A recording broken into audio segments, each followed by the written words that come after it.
నాకు తెలిసిన నా నానిబాబువి నువ్వు కాదు. వీడి పేరులో ఉన్న సంతోషం వీడి కళ్ళల్లో కనిపించటం లేదు.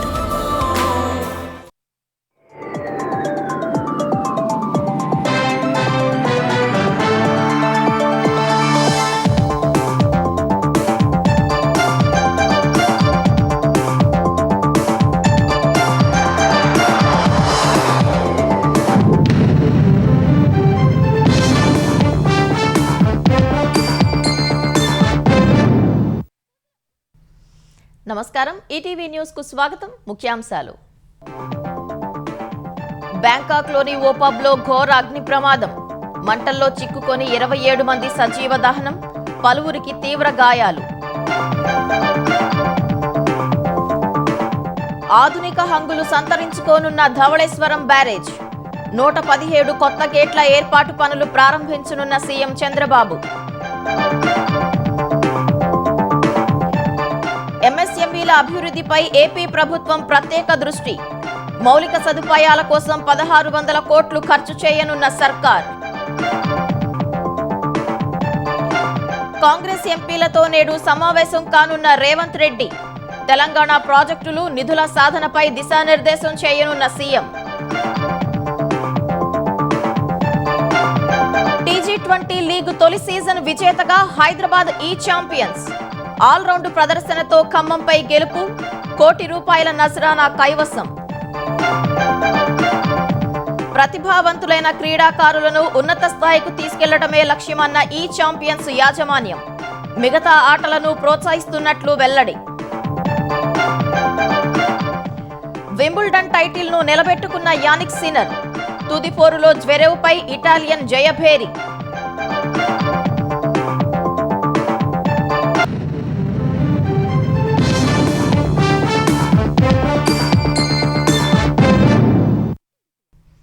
థాయిలాండ్ రాజధాని బ్యాంకాక్లో జరిగిన ఘోర అగ్ని ప్రమాదం పెను విషాదాన్ని నింపింది. అర్ధరాత్రి వేళ ఒక్కసారిగా చెలరేగిన మంటలు ఒక పబ్ను దగ్ధం చేశాయి. నిర్వాహకుల నిర్లక్ష్యం, నిబంధనల ఉల్లంఘన కారణంగా 27 మంది సజీవ దహనమయ్యారు. పలువురు తీవ్రంగా గాయపడ్డారు. ప్రమాద తీవ్రతకు పబ్ లోపలున్న కుర్చీలు, బల్లలు క్షణాల్లో కాలి బూడిదయ్యాయి. బ్యాంకాక్లో రాత్రివేళ ఘోర అగ్ని ప్రమాదం జరిగింది. ఒక పబ్లో ఒక్కసారిగా భారీగా మంటలు చెలరేగడంతో భారీ ప్రాణనష్టం వాటిల్లింది. అర్ధరాత్రి సుమారు 12 గంటల సమయంలో ఈ ప్రమాదం జరిగినట్లు రెస్క్యూ సిబ్బంది తెలిపారు.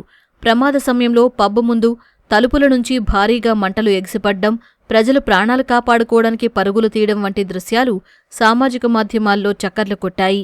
ప్రమాద స్థలాన్ని థాయిలాండ్ ప్రధాని అనుతిన్ చార్న్విరాకుల్ పరిశీలించారు. ప్రమాదానికి గల ఖచ్చితమైన కారణాలపై దర్యాప్తు జరుగుతోందని ప్రధాని పేర్కొన్నారు. భద్రతా ప్రమాణాలు పాటించని క్లబ్లపై కఠిన చర్యలు ఉంటాయని హెచ్చరించారు.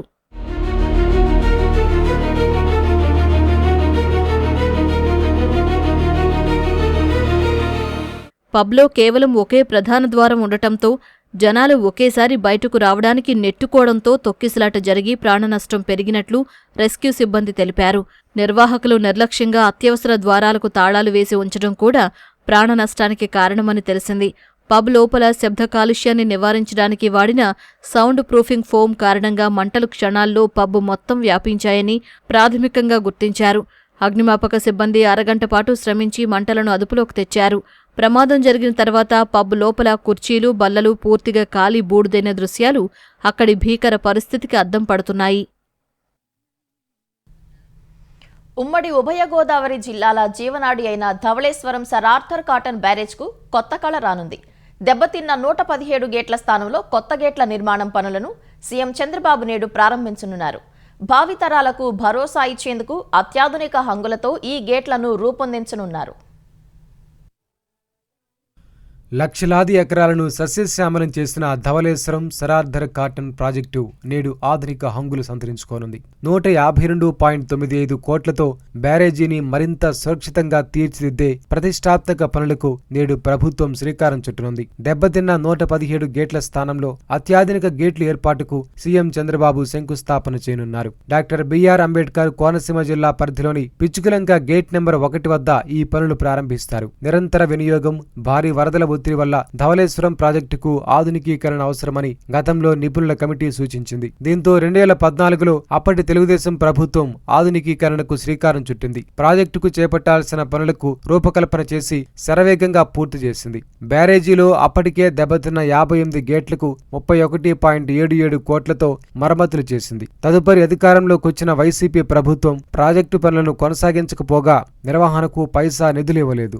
దీంతో దెబ్బతిన్న గేట్ల నుంచి సాగునీరు సముద్రం పాలైంది.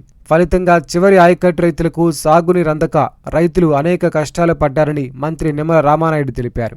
5 సంవత్సరాల వేసమెత్తు కూడా ఈ యొక్క ధవళేశ్వరం బ్యారేజీ గేట్ల గురించి ఆలోచన చేయలే ఆ రోజు గొడ్డల పార్టీ.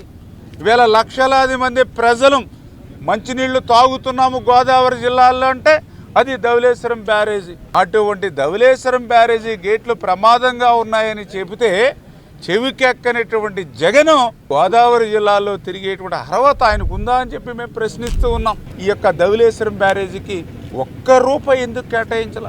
ఈవేళ గోదావరి జిల్లా ప్రజలకి ఈవేళ గొడ్డల పార్టీ నాయకుడు ఈవేళ క్షమాపణలు చెప్పవలసిన అవసరం ఉంది.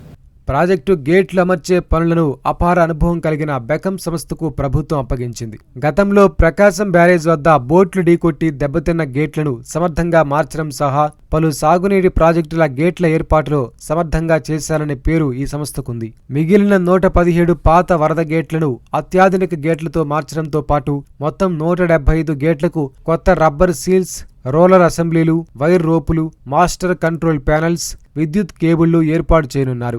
ఈ ప్రాజెక్టు పూర్తయితే గోదావరి డెల్టా సాగునీటి భద్రత మరింత బలపడనుంది. తూర్పు, పశ్చిమ గోదావరి, కోనసీమ జిల్లాల్లోని లక్షలాది మంది రైతులకు దీర్ఘకాలిక భరోసా లభించనుంది. వరద నిర్వహణ సామర్థ్యం పెరగడంతో పాటు బ్యారేజీ ఆయుష్ కూడా గణనీయంగా పెరుగుతుందని అధికారులు చెబుతున్నారు. ముఖ్యమంత్రి చంద్రబాబు నేడు పోలవరం ప్రాజెక్టు వద్ద పర్యటించనున్నారు. ధవళేశ్వరం బ్యారేజ్ నూతన గేట్ల ఏర్పాటు పనులు ప్రారంభించిన తర్వాత సీఎం పిచ్చుకలంకలో రైతులతో సమావేశమవుతారు. తర్వాత అక్కడి నుంచి పోలవరం వెళ్తారు. ప్రాజెక్టు వద్ద ఈఎస్ఆర్ఎఫ్ గ్యాప్ 2 పనులు, పవర్ హౌస్ నిర్మాణాన్ని పరిశీలిస్తారు. అనంతరం అధికారులతో సమీక్ష నిర్వహిస్తారు. పోలవరం సందర్శనం ముగించుకొని సాయంత్రం అమరావతికి చేరుకుంటారు. త్వరలో ప్రారంభం కానున్న పార్లమెంటు సమావేశాల్లో తెలంగాణ అంశాలపై అనుసరించాల్సిన వ్యూహంపై కాంగ్రెస్ రాష్ట్ర ఎంపీలతో ఇవాళ సీఎం రేవంత్ రెడ్డి సమీక్ష నిర్వహించనున్నారు. కేంద్రం వద్ద పెండింగ్లో ఉన్న తెలంగాణ ప్రాజెక్టులు, అనుమతులు రావాల్సిన అంశాలను ఎంపీలకు వివరించి వాటి సాధనకు పోరాడాలని దిశానిర్దేశం చేయనున్నారు. మధ్యాహ్నం ప్రజాభవన్లో జరిగే ఈ సమావేశానికి ఉప ముఖ్యమంత్రి భట్టి విక్రమార్క, ఉన్నతాధికారులు కూడా హాజరు కానున్నారు. మెట్రో 2వ దశ విస్తరణ, మూసీ పునరుజ్జీవం, ప్రాంతీయ వలయ రహదారి, పలు జాతీయ రహదారులకు అనుమతులు, నిధులు, ఇతర అన్ని శాఖల్లో పెండింగ్లో ఉన్న అంశాలను ఎంపీలకు వివరిస్తారని సమాచారం. రాష్ట్ర ప్రభుత్వ అధికారులు శాఖల వారీగా ఏ అంశాలు కేంద్రం వద్ద పెండింగ్లో ఉన్నాయనే సమాచారాన్ని సిద్ధం చేసి సీఎంకు ఇప్పటికే అందజేశారు. వాటిపై సీఎం, మంత్రులు ఢిల్లీ వెళ్లి అనేకసార్లు విన్నవించినందున అనుమతులు, నిధులు రాబట్టేందుకు కృషి చేయాలని ఎంపీలకు రేవంత్ వివరించనున్నారని తెలుస్తోంది. టీ20 లీగ్ తొలి సీజన్ విజేతగా హైదరాబాద్ ఈ ఛాంపియన్స్ నిలిచింది. ఖమ్మం ఏసెస్తో జరిగిన ఫైనల్ మ్యాచ్లో హైదరాబాద్ 6 వికెట్ల తేడాతో గెలుపొందింది. 158 పరుగుల లక్ష్యాన్ని ఈ ఛాంపియన్స్ 17.4 ఓవర్లలోనే ఛేదించింది. బ్యాటింగ్లో దూకుడు ప్రదర్శించిన హైదరాబాద్ ఈ ఛాంపియన్స్ బౌలింగ్లోనూ రాణించి తొలి టీ20 ట్రోఫీని సొంతం చేసుకుంది.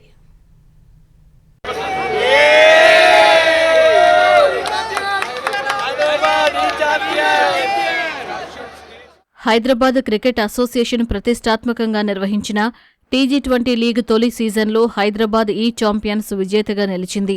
టాస్ గెలిచి తొలుత ఫీల్డింగ్ ఎంచుకున్న హైదరాబాద్ ఈ ఛాంపియన్స్ ఖమ్మం ఏసెస్ను బ్యాటింగ్కు ఆహ్వానించింది.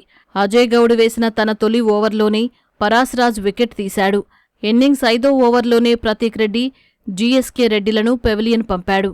హైదరాబాద్ ఈ ఛాంపియన్స్ కట్టుదిట్టమైన బౌలింగ్ వేయడంతో పవర్ ప్లే ముగిసేసరికి ఖమ్మం 3 వికెట్ల నష్టానికి 33 పరుగులు మాత్రమే చేసింది. వరుస వికెట్లు కోల్పోతున్న ఖమ్మం ఏసెస్ బ్యాటర్ మిఖిల్ జైస్వాల్ మాత్రం హైదరాబాద్ బౌలర్లపై ఎదురుదాడికి దిగాడు. హిమతేజ్తో కలిపి మంచి భాగస్వామ్యాన్ని నెలకొల్పారు. ఫామ్లో ఉన్న మిఖిల్ను అజయ్ దేవగౌడ్ అవుట్ చేశాడు. 16వ ఓవర్లో ఖమ్మం కెప్టెన్ చావా మిళింద్ను యశ్వీర్ గౌడ్ ఎల్బీడబ్ల్యూ చేశాడు. అదే ఓవర్లో హిమతేజ్ను తానే క్యాచ్ పట్టి పెవిలియన్కు పంపాడు. 18వ ఓవర్లో యశ్వీర్ గౌడ్ హర్షిత్ను ఎల్బీడబ్ల్యూ చేశారు. 20వ ఓవర్లో సహేంద్ర మల్లును పెవిలియన్కు పంపాడు. దీంతో 20 ఓవర్లకు ఖమ్మం ఏసెస్ జట్టు 8 వికెట్లు కోల్పోయి 157 పరుగులు చేసింది. ఫైనల్లో హైదరాబాద్ ఈ ఛాంపియన్స్కు 158 పరుగుల లక్ష్యాన్ని నిర్దేశించింది. హైదరాబాద్ బౌలర్లలో దేవ్ మెహతా, అజయ్ దేవ్గౌడ్ 2 వికెట్లు తీయగా యశ్వీర్ గౌడ్ 3, అఖిల్ రాథోడ్ 1 వికెట్టు తీశారు. టైటిల్ దక్కించుకునేందుకు 158 పరుగుల విజయ లక్ష్యంతో బరిలోకి దిగిన హైదరాబాద్ ఈ ఛాంపియన్స్కు ఆదిలోనే షాక్ తగిలింది. మంచి లయలో ఉన్న సాయి వికాస్ రెడ్డి కేవలం 4 పరుగులే చేసి నిరాశపరిచాడు. సహేంద్ర షార్ట్ థర్డ్లో క్యాచ్ పట్టుంటే షణ్ముఖ కూడా వెనుదిరిగేవాడే. లైఫ్ను సద్వినియోగపరుచుకున్న షణ్ముఖ దూకుడుగా ఆడాడు. 6వ ఓవర్లో 4, 6 బాదాడు. మరోవైపు అద్భుత ఫామ్ను కొనసాగిస్తూ అభిరథ్ కూడా తనదైన శైలిలో ఆడాడు. ప్రతి బంతిని బౌండరీ తరలించాలని కాకుండా లక్ష్యాన్ని దృష్టిలో పెట్టుకుని క్రీజులో నిలదొక్కున్నాడు. పవర్ ప్లే ముగిసేసరికి ఈ ఛాంపియన్స్ 1 వికెట్ నష్టానికి 56 పరుగులతో మంచి స్థితిలో నిలిచింది. ఆ తర్వాత వేద్ రెడ్డి పదే ప్యాడ్లకు బంతులేస్తూ ఈ ఛాంపియన్స్ బ్యాటర్లను ఇబ్బంది పెట్టాడు. ముఖ్యంగా అతన్ని ఎదుర్కోవడంలో వైష్ణవ్ తడబడ్డాడు. 12వ ఓవర్లో 4, 6 బాదిన అభి 5వ బంతికి అవుటయ్యాడు. కాసేపటికే యశ్వీర్ కూడా వెనుదిరిగాడు. ఈ దశలో పుంజుకున్న వైష్ణవ్ పెద్ద భారీ సిక్సర్లు బాది లక్ష్యాన్ని కరిగించేశాడు. మరో వికెట్ పడనివ్వకుండా ప్రణవ్ వర్మతో కలిసి జట్టును విజయ తీరాలకు చేర్చి అభిమానుల్ని, జట్టు సభ్యుల్ని ఆనందోత్సాహాల్లో ముంచెత్తాడు. 3 కీలక వికెట్లు తీసి యశ్వీర్ గౌడ్కు player of the match award దక్కింది. తొలి సీజన్లో ట్రోఫీ సాధించడంపై ఫ్రాంచైజ్ ఓనర్లు, ప్లేయర్లు, వారి తల్లిదండ్రులు వేడుకలు చేసుకున్నారు.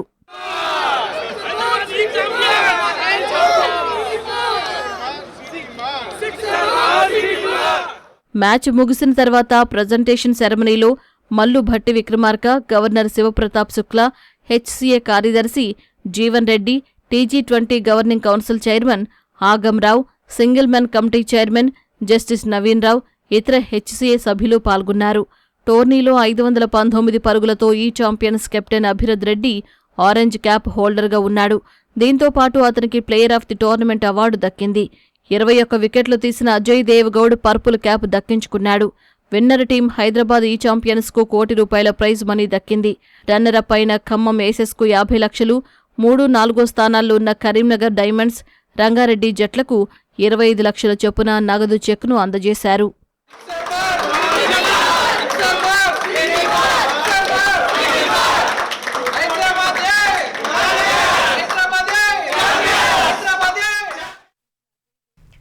టీజీ20 లీగ్లో బౌలింగ్ కట్టుదిట్టంగా ఉండటం వల్లే మ్యాచ్లు అలవోకగా గెలిచామని హైదరాబాద్ ఈ ఛాంపియన్స్ కెప్టెన్ అభిరథ్ రెడ్డి తెలిపారు. ఈ ఏడాది పలు మ్యాచ్ల్లో చేసిన తప్పిదాలను సరిచేసుకుంటామని చెప్పారు. వచ్చే ఏడాది మెరుగైన ప్రణాళికతో టోర్నీని గెలుస్తామని ధీమా వ్యక్తం చేశారు. ఈ విజయంలో కోచ్లది కీలక పాత్ర ఉందన్న అభిరథ్ రెడ్డి జట్టు యజమానులు సైతం తమకు అండగా నిలిచారని గుర్తు చేసుకున్నారు. అప్పుడు సపోర్ట్ స్టాఫ్ చాలా కష్టపడ్డారు. ఈచ్ ప్లేయర్ గురించి ట్రయల్స్ పెట్టి ఎవరిని ఎక్కడ తీసుకోవచ్చు అని ఆలోచించి ఆప్షన్లో వాళ్ళు తీసుకున్నారు. బట్ వాళ్ళైతే చాలా రీసెర్చ్ చేసి అందరు ప్లేయర్స్ మీద తీసుకున్నారు. దాని తర్వాత నుంచి ఆప్షన్ అయిపోయిన 2-3 డేస్ తర్వాత మా ప్రాక్టీస్ స్టార్ట్ అయింది. అప్పటి నుంచి ఇప్పటివరకు ఇంక అందరం కలిసాము. అదే ఫస్ట్ నుంచి మన బౌలింగే ఆన్ పాయింట్ ఉంది. మన బౌలింగ్ పర్ఫార్మెన్సెస్ చాలా బాగున్నాయి. దానివల్లనే చాలా ఈజీగా గెలిచాం టోర్నమెంట్. అదే ఈ సీజన్ చేసిన మిస్టేక్స్ కొన్ని అవాయిడ్ చేయడం, ఇంకా మిగతా ఇంకొంచెం ఏమైనా కుదిరితే బెటర్ ప్లానింగ్ చేయడం, అదొకటే మా ప్లానింగ్. అంతే, నెక్స్ట్ ఇయర్ మళ్ళీ గెలవడానికి ఆడతాం. అదే మా సపోర్ట్ స్టాఫ్ ఏవైతే కోచెస్ వాళ్ళందరూ ఉన్నారో వాళ్ళైతే ఫస్ట్ నుంచి మమ్మల్ని బ్యాక్ చేస్తున్నారు. ఈవెన్ ఓనర్స్ కూడా ఎప్పుడు కలిసినా అని ఏమైనా ప్రాబ్లం ఉందా అని అడగడం, వాళ్ళు అన్నీ ప్రొవైడ్ చేయడం మాకు. సో చాలా బాగుంది. హైదరాబాద్ ఈ ఛాంపియన్స్ విజయాన్ని రామోజీ గ్రూప్ యాజమాన్యం ఆటగాళ్లతో కలిసి ఘనంగా సెలబ్రేట్ చేసుకుంది. విజయోత్సవాల్లో Ramoji group chairman Kiran, Margadarsi MD Shailaja Kiran, ETV director Sujay, ETV Bharat director Bruhathi తదితరులు పాల్గొన్నారు. ప్రతి ఒక్క ప్లేయర్ ఆడిన తీరు ఆదర్శనీయమని రామోజీ గ్రూప్ చైర్మన్ కిరణ్ తెలిపారు.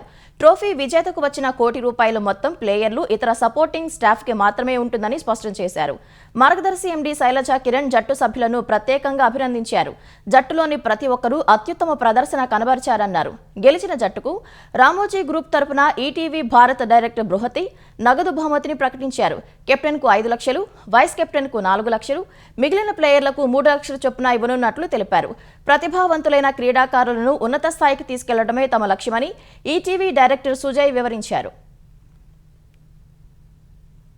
ఇక 7 మ్యాచ్లు గెలవడం, దాని తర్వాత ఒక ఎదురుదెబ్బ తగిలాక కూడా ఆ ఎదురుదెబ్బను కూడా సానుకూలంగా తీసుకుని మరో అవతారం ఎత్తి అదే దళాన్ని మళ్ళీ ఫైనల్స్ వచ్చేసరికి స్టేక్స్ పెరిగినప్పుడు అదే దళాన్ని మట్టి కర్పించడం సామాన్యమైన విషయం కాదు.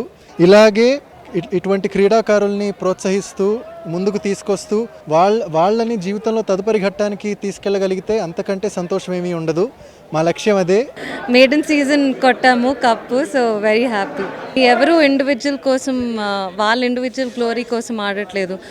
ఐ థింక్ ఫస్ట్ మ్యాచ్ చూసుకున్న కెప్టెన్ అభిరత్ 99 మీద అవుట్ అయ్యారు. 99 మీద ఉన్నప్పుడు సింగిల్ కొట్టేసి 100 వచ్చేసి ఉండొచ్చు, కానీ ఆయన టీం కోసం 6 కొట్టారు.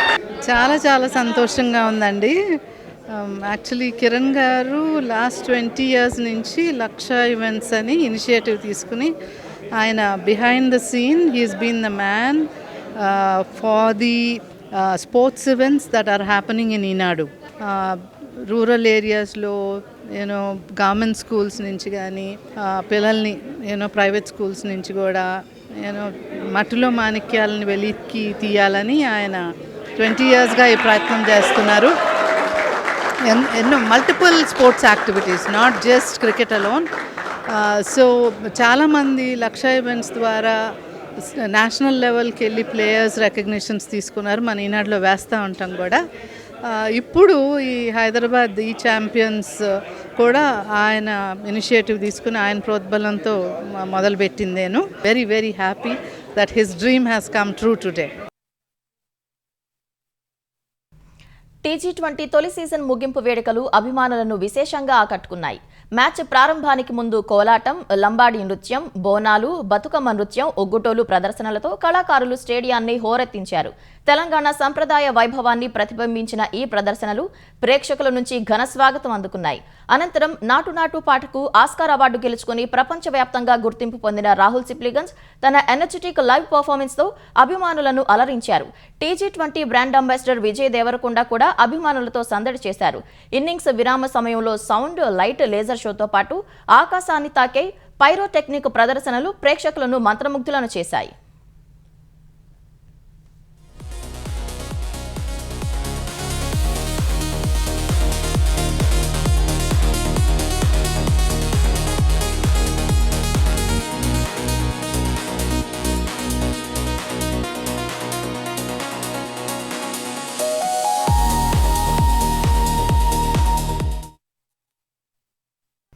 ఎంఎస్ఎంఈలే ఆర్థిక వ్యవస్థకు వెన్నెముక అనే నమ్మకంతో ఆంధ్రప్రదేశ్లోని కూటమి ప్రభుత్వం ఏకంగా 1600 కోట్ల రూపాయలను మౌలిక సదుపాయాల కోసం ఖర్చు చేయనుంది. నియోజకవర్గానికి ఒక ఎంఎస్ఎంఈ పార్కు చొప్పున 175 పార్కుల నిర్మాణమే లక్ష్యంగా అడుగులు వేస్తుంది. చిన్న పరిశ్రమల విప్లవానికి ప్రభుత్వం 4 దశల వ్యూహాన్ని అమలు చేస్తుంది. 2025 మే నెలలో మొదటి దశ కింద 592 కోట్ల రూపాయలతో 55 నియోజకవర్గాల్లో పనులకు శ్రీకారం చుట్టింది. ఇప్పటికే 16 పార్కులు విజయవంతంగా పూర్తయ్యాయి. 2025 నవంబర్లో రెండో దశ కింద 45 నియోజకవర్గాల్లో 583 కోట్లతో పనులు ప్రారంభించింది. అందులోనూ 3 పారిశ్రామిక పార్కులు అందుబాటులోకి వచ్చాయి. 2026 మే నెలలో మూడో దశలో 228 కోట్లతో 38 నియోజకవర్గాల్లో పనులను వేగవంతం చేయగా, 4వ దశలో మిగిలిన 37 నియోజకవర్గాలకు సంబంధించిన భూసేకరణ ప్రక్రియ అత్యంత వేగంగా సాగుతోంది.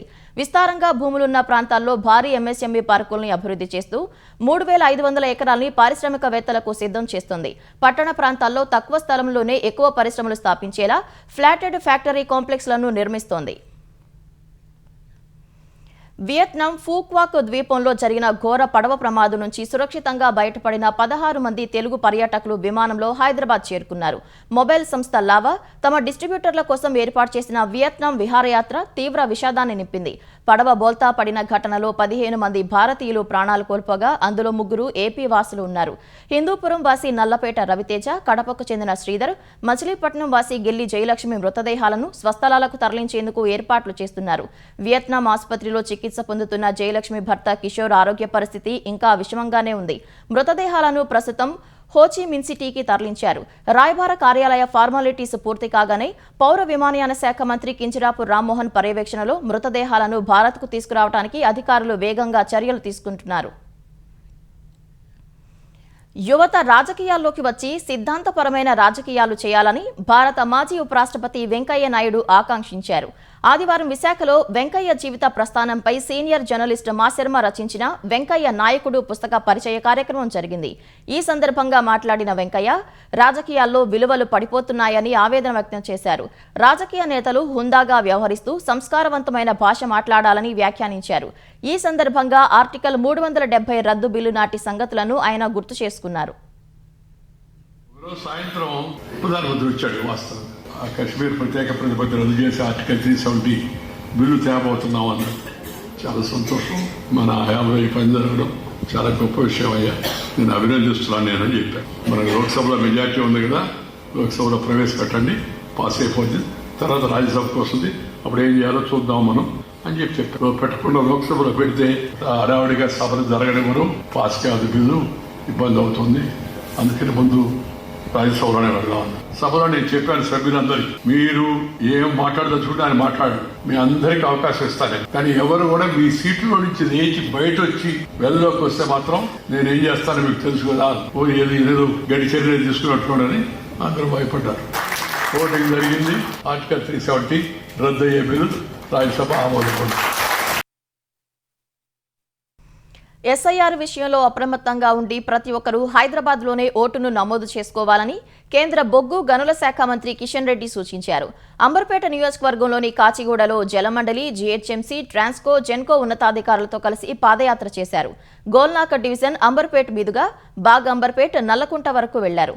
నగర విస్తరణకు అనుగుణంగా మౌలిక సదుపాయాలను మెరుగుపరచాల్సిన బాధ్యత తెలంగాణ ప్రభుత్వానిదేనని కిషన్ రెడ్డి స్పష్టం చేశారు. నగరము 40% జనాభా ఉన్నటువంటి నగరానికి నిధుల కొరత ఉంది. రాష్ట్ర ప్రభుత్వానికి 70% ఆదాయం హైదరాబాద్ నుంచి వస్తున్నప్పటికీ కూడా హైదరాబాద్ అభివృద్ధి కోసం రాష్ట్ర ప్రభుత్వం 5% కూడా నిధులు కేటాయించడం లేదు. హైదరాబాద్కు రెండు ప్రధానమైనటువంటి విభాగాలు, ఒకటి Hyderabad metro water, GHMC.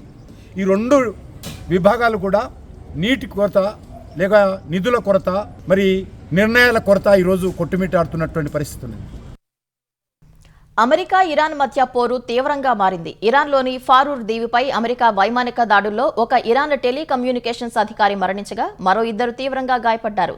కేష్ముదీవి, Bandar Abbas, బుషహర్ రేవు పట్టణాల్లోని క్షిపణి, డ్రోన్ మౌలిక సదుపాయాలు, నిఘా వ్యవస్థలు, నౌకాదళ సామర్థ్యాలపై పెంటగాన్ విరుచుకుపడింది. అటు కువైట్పై ఐఆర్జీసీ చేసిన దాడుల్లో అమెరికా స్థావరాలకు భారీ నష్టం వాటిల్లినట్లు తెలిసింది. ఇరాన్ వైపు క్షిపణులను ప్రయోగించడానికి సిద్ధంగా ఉంచిన $5 మిలియన్ విలువైన హిమార్స్ రాకెట్ వ్యవస్థను ఖమేనీ సైన్యం క్షిపణులతో ధ్వంసం చేసినట్లు ఫార్సా వార్తా సంస్థ తెలిపింది. అమెరికా అటాకామ్స్ క్షిపణి వ్యవస్థ కూడా తునాతునకలైందని, 3 అమెరికన్ సైనికులు మరణించారని పేర్కొంది. కానీ ఈ విషయాన్ని అమెరికా ఇంకా ధృవీకరించలేదు. అయితే తమ సరిహద్దు కేంద్రాలతో పాటు ఒక చమురు ప్లాట్ఫామ్పై జరిగిన డ్రోన్ల దాడుల్లో భారీగా ఆస్తి నష్టం వాటిల్లిందని, భారీగా నల్లటి పొగలు వ్యాపించాయని కువైట్ అధికారిక వర్గాలు ధృవీకరించాయి. మరోవైపు ఈ సుదీర్ఘ పోరాటంలో అమెరికా ఆయుధ సంపత్తి తీవ్ర కొరతను ఎదుర్కొంటుందని CNN తెలిపింది. అమెరికా వ్యూహాత్మక క్షిపణుల నిల్వలు రికార్డు స్థాయిలో ఖాళీ అయ్యాయని, వీటిని మళ్లీ పూర్వస్థితికి తెచ్చేందుకు కొన్నేళ్లు పట్టే అవకాశం ఉందని వెల్లడించింది. మాదక ద్రవ్యాల మహమ్మారిపై అస్సాం ప్రభుత్వం తన పోరాటాన్ని తదుపరి స్థాయికి తీసుకెళ్లింది. అస్సాంలో డ్రగ్స్ సంస్కృతిని పూర్తిగా రూపుమాపేందుకు ఏకంగా 472 కోట్ల విలువైన మాదక ద్రవ్యాల నిల్వలను ధ్వంసం చేశారు. పోలీస్ తనిఖీల్లో వివిధ చోట్ల పట్టుబడిన డ్రగ్స్ ను రాబోయే 10 రోజుల్లో ధ్వంసం చేసే డ్రైవ్ను నల్బారీ జిల్లాలో ముఖ్యమంత్రి హిమంత బిశ్వ శర్మ ప్రారంభించారు. స్వయంగా బుల్డోజర్ను నడిపిన ఆయన డ్రగ్స్ పైకి ఆ వాహనాన్ని ఎక్కించి తొక్కారు. మిగిలిన డ్రగ్స్ ను అధికారులు బహిరంగంగా ధ్వంసం చేశారు. డ్రగ్స్ విషయంలో తమ ప్రభుత్వం జీరో టాలరెన్స్ విధానం అవలంబిస్తోందని ఈ సందర్భంగా హిమంత బిశ్వ శర్మ ఎక్స్ వేదికగా పోస్టు చేశారు. యువత జీవితాలను నిర్వీర్యం చేసే డ్రగ్స్ ముఠాల వేటలో తాము విరామం లేకుండా అత్యంత కఠినంగా వ్యవహరిస్తామని సీఎం పునరుద్ఘాటించారు. ఇటలీ ఆటగాడు defending champion Jannik sinner Wimbledon grand slam championship ను నిలబెట్టుకున్నాడు. ఆదివారం హోరాహోరీగా సాగిన పురుషుల సింగిల్స్ ఫైనల్స్ లో 6-7, 7-6, 6-3, 6-4 తేడాతో రెండో సీడ్ జర్మనీ ఆటగాడు అలెగ్జాండర్ జ్వెరెవ్ పై గెలిచాడు. తొలి సెట్ లో జ్వెరెవ్ బలమైన ఫోర్ హ్యాండ్ షాట్లతో సిన్నర్ కు పరీక్ష పెట్టాడు. సిన్నర్ తగ్గకపోవడంతో టై బ్రేక్ అనివార్యమైంది. టై బ్రేక్ లో విజృంభించిన జ్వెరెవ్ 7-6తో సెట్ ను గెలుచుకున్నాడు. అయితే రెండో సెట్ లో సిన్నర్ పుంజుకున్నాడు. జ్వెరెవ్ నుంచి పోటీ ఎదురైనా టై బ్రేక్ తీసుకెళ్లాడు. టై బ్రేక్లో సిన్నర్ సత్తా చాటి 7-6తో సెట్ గెలిచి లెక్క సమం చేశాడు. మూడో సెట్ 8వ గేమ్లో బ్రేక్ సాధించి ఆపై సెట్ గెలిచి 2-1తో ఆధిక్యంలో నిలిచాడు. 4గో సెట్లోనూ సిన్నర్ దూకుడు ముందు జ్వరం నిలవలేకపోయాడు. 7వ గేమ్లో బ్రేక్ సాధించి 4-3తో ఆధిక్యంలో నిలిచిన సిన్నర్ అదే జోరుతో సెట్తో పాటు టైటిల్ను సొంతం చేసుకున్నాడు. సిన్నర్ తన కెరీర్లో 5వ గ్రాండ్ స్లామ్ టైటిల్ను అందుకున్నాడు. ఈటీవీ విన్ గుర్తుకొస్తున్నాయి ఒక వింత సామాన్య లోకంలో జరిగే అద్భుతమైన నవ్వుల ప్రయాణంతో రూపొందిన అత్యంత చిన్నగా చేసిన అతి భారీ సిరీస్ మీ ఈటీవీ విన్ లో విజయవంతంగా స్ట్రీమింగ్ అవుతోంది.